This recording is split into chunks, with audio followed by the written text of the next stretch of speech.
students. In today's video, I'll introduce a new topic, that is ionic equilibrium. So before going to the topic ionic equilibrium, you must know certain terms which are required to understand this topic easily. So let us see firstly about conductors and non-conductors. So conductors are the substances which allow the electric current or electricity to pass through them.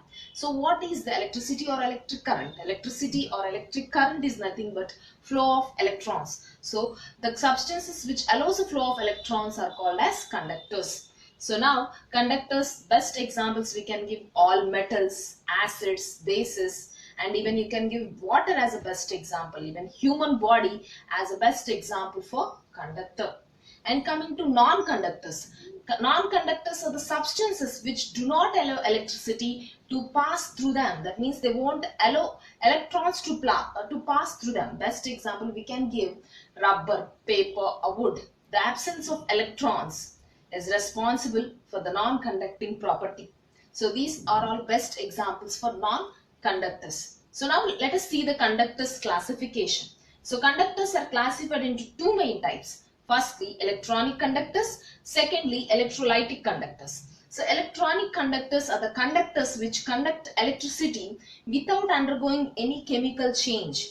That means here chemical change means they won't undergo any dissociation. They won't break. They directly pass the electricity. For example, if I take copper, iron or aluminium metals, if I connect electricity, electric current, they readily flows that electricity easily. They won't undergo any breakage. Okay, so those metals, even you can give graphite as one of the example for electronic conductor. Electronic conductors are otherwise called as metallic conductors because metals are the best examples for this electronic conductors. Now let us see about second type of conductors, that is electrolytic conductors or electrolytes. So the conductors which undergoes a chemical change when an electric current is passed through them. Such type of conductors are called electrolytes. We can give many examples like solutions of acids, bases, salts. So if I take a salt like NaCl and I add this to water, it can break into Na plus and Cl minus.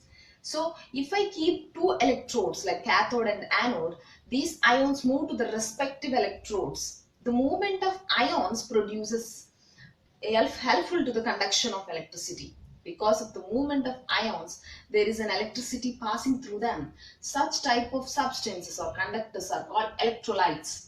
So same container, if I remove sodium chloride and if I add sugar, common sugar, if I add sugar, it cannot break into ions because it is an organic compound. Sugar will not break into ions and sugar will not conduct any electricity. Even if you try to pass electricity, it won't conduct electricity because of the lack of ions, because it is not dissociating into ions. So sugar solution is the best example for non-electrolytic solution. Sugar is a non-electrolyte because it cannot dissociate into ions. Now these electrolytes again divided into two main types. One is strong electrolyte, another one is weak electrolyte.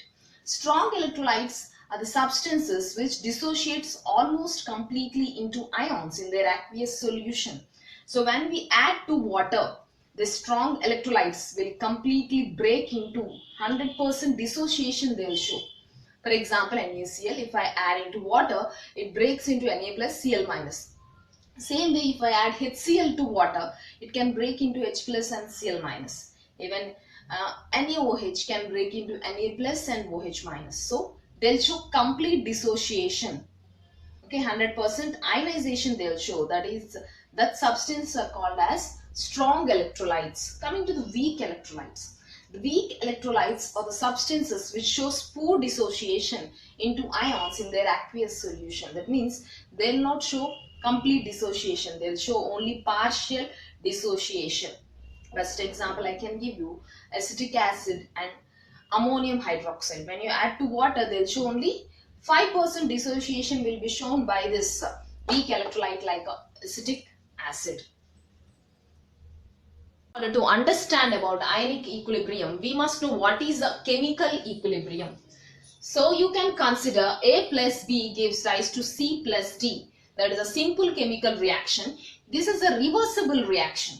Okay, in such reactions, at certain point, the rate of forward reaction becomes equal to the rate of backward reaction.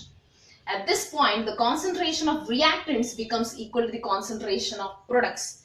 So such point where both concentrations becomes equal is called chemical equilibrium.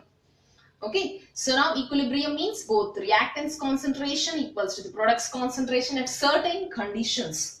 So now, if I consider only strong electrolytes like NaCl or NaOH, they break into Na plus Cl minus. So NaCl, if I consider, it breaks into Na plus and Cl minus. If I consider NaOH, it breaks into Na plus and OH minus.